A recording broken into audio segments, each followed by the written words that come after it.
I'm Goldie Hyder of the Business Council of Canada, and you're listening to Speaking of Business. During the COVID-19 pandemic, we've put our regular podcast on hold to bring you this special series. We're speaking with business leaders across the country to find out how their companies and their people are being affected by this unprecedented situation, and how they as leaders in particular are responding to this challenge.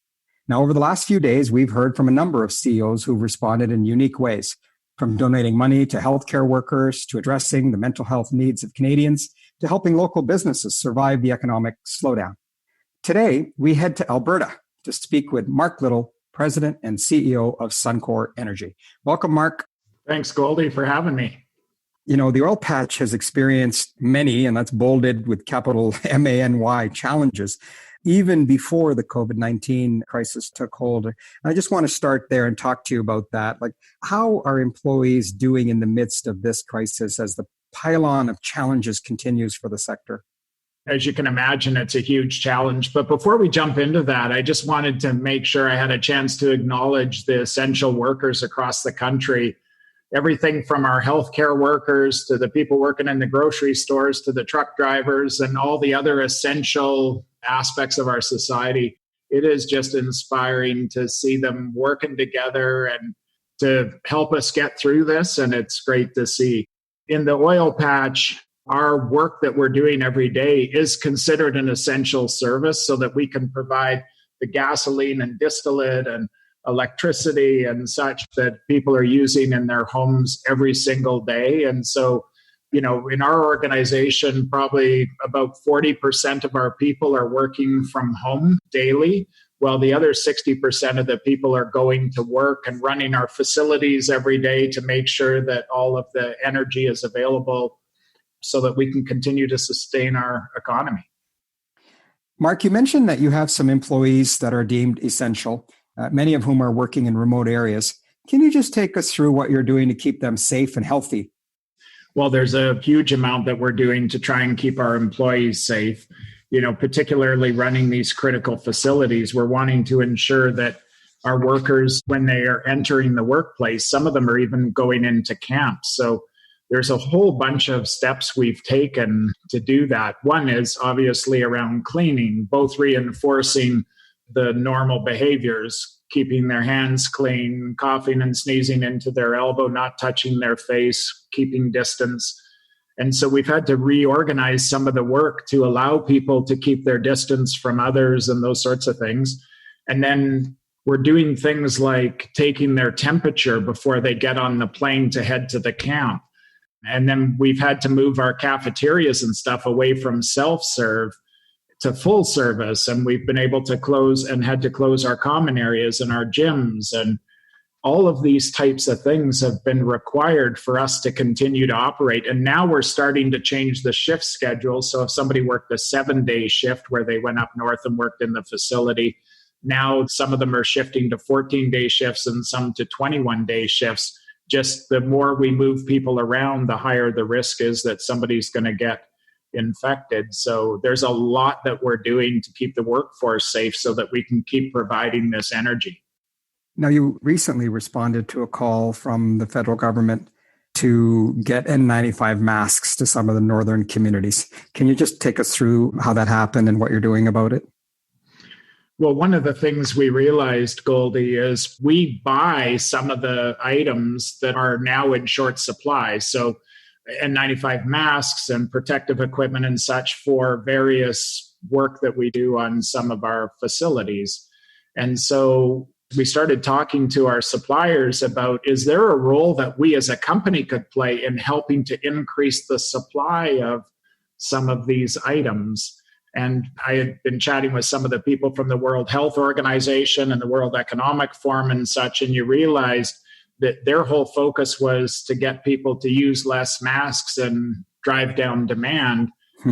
And our view was, okay, well, we can't help too much with that. We really have an opportunity to increase supply. So we started working and realized that some of our suppliers and such had access to large quantities of things like the N95 masks, which the federal government needed. And so we realized the requirement for it was very, very urgent. Mm-hmm. And so the typical process of going through the supply chain for the federal government to buy it, it just was way easier for us to just buy it, fly it up, drop it off in these remote communities so that it could get there as a stopgap measure until the federal government can show up with their big supply chain purchases.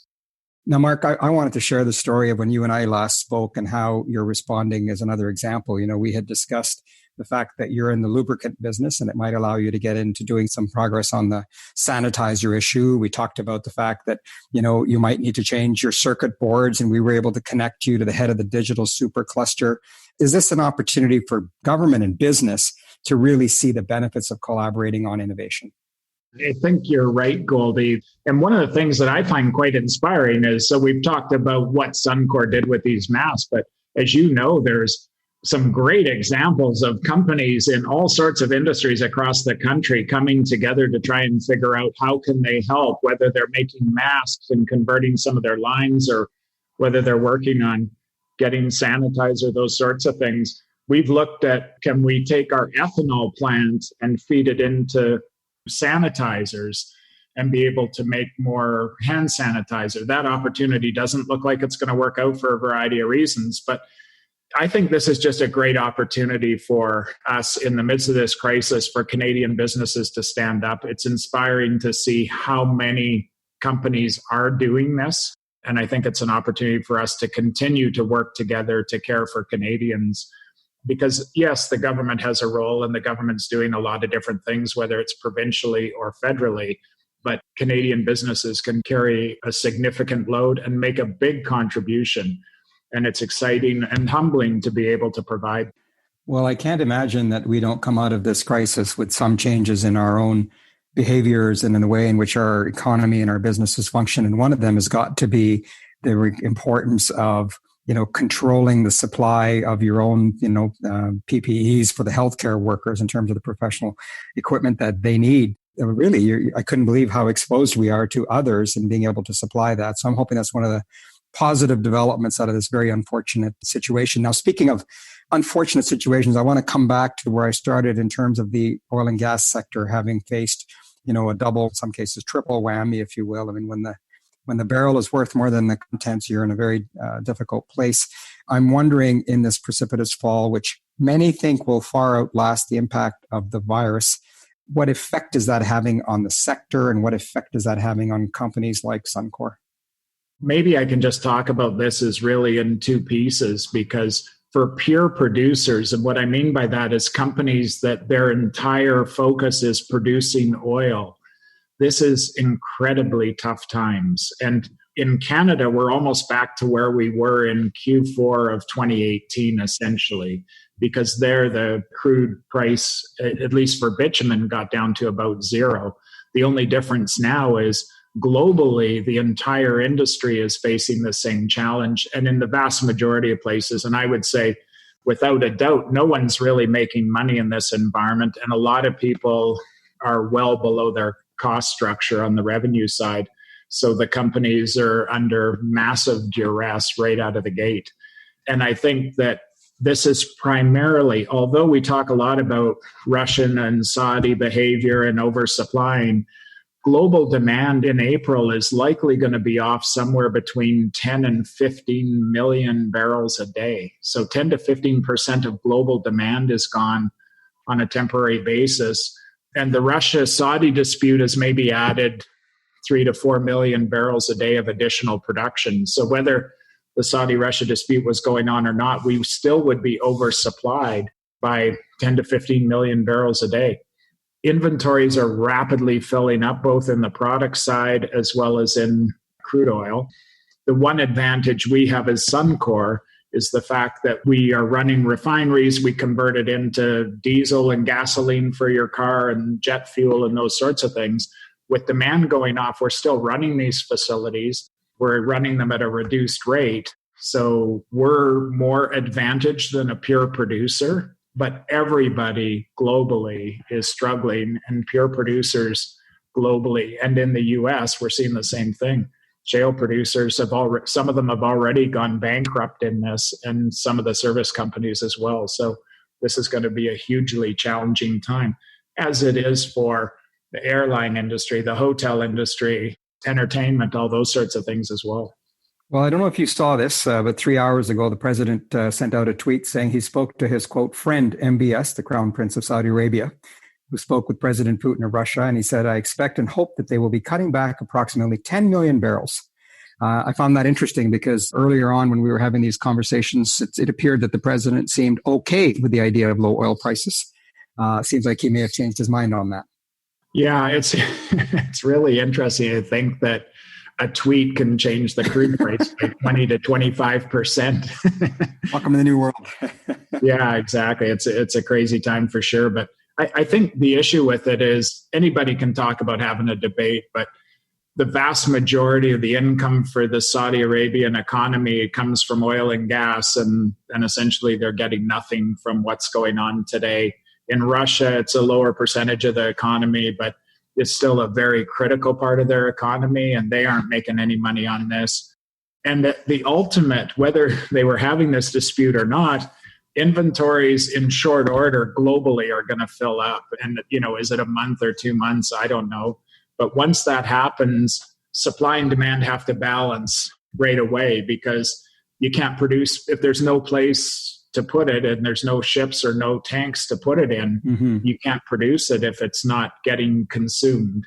So this is going to come to a halt at some point in time. The world will balance the supply and demand, and then we'll pace demand. And right now demand's way off, and we're hoping that once we can get through this health crisis, people can get out of their homes and stop self-isolating, and we can get back to the world that we know. Although, as you pointed out, I don't think it's ever going to be the same as it was. There's going to be different precautions and such that we take. Having said that, I assume you will agree that the announcement by TC Energy to proceed with Keystone, the government's continued interest in seeing TMX and Coastal GasLink built, those are all indications of when things do return to whatever the new normal looks like. The reality is the demand for oil and gas is going to continue. That's right. And part of it is, if you go back and look at oil and gas as a percentage of the entire energy system, hydrocarbons have sat at about 80% literally for 3 or 4 decades, despite all the investment that we've made in wind and solar and all the great advances in technology, partly because globally we have 7.5 billion people, and we've been lifting people out of poverty around the globe. And when they do that, people need energy to be able to cook food better, get medicine, grow foods, those sorts of things. And so what we're finding is energy demand continues to increase globally. Oil demand is still going up. Coal demand is starting to come off a little bit. So yes, we need to reduce the carbon and figure out how we're going to deal with all the carbon issues. But there is no place where we think we can provide the energy for society without having hydrocarbon as a part of it, literally for decades to come.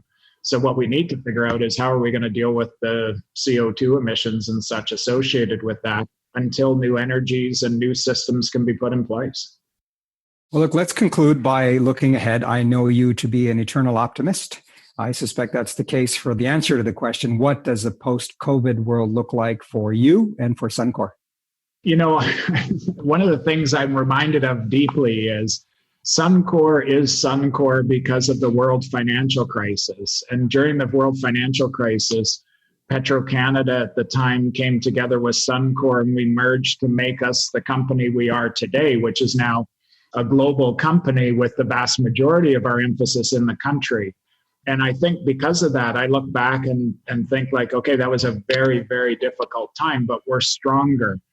And I see that, and I think there's an enormous opportunity, independent of the industry or the specific company. This will be incredibly challenging, but I see lots of opportunity in it for us to get stronger as we go through it. Just even from the examples that you've talked about on this podcast, Goldie, about collaboration and people working on opportunities together. And I think it's a great opportunity for Canadian business to work together differently.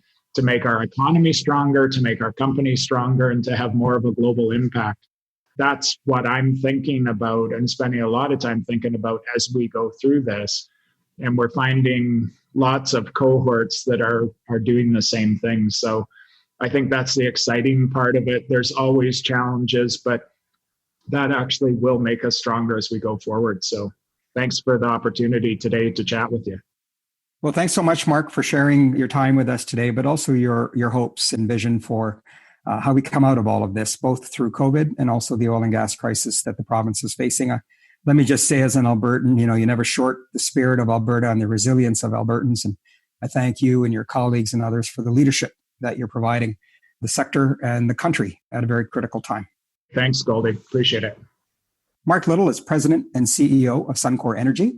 For more conversations with Canadian business leaders about the COVID crisis, search Speaking of Business wherever you find podcasts, or simply go to our website, speakingofbiz.ca. That's biz with a Z.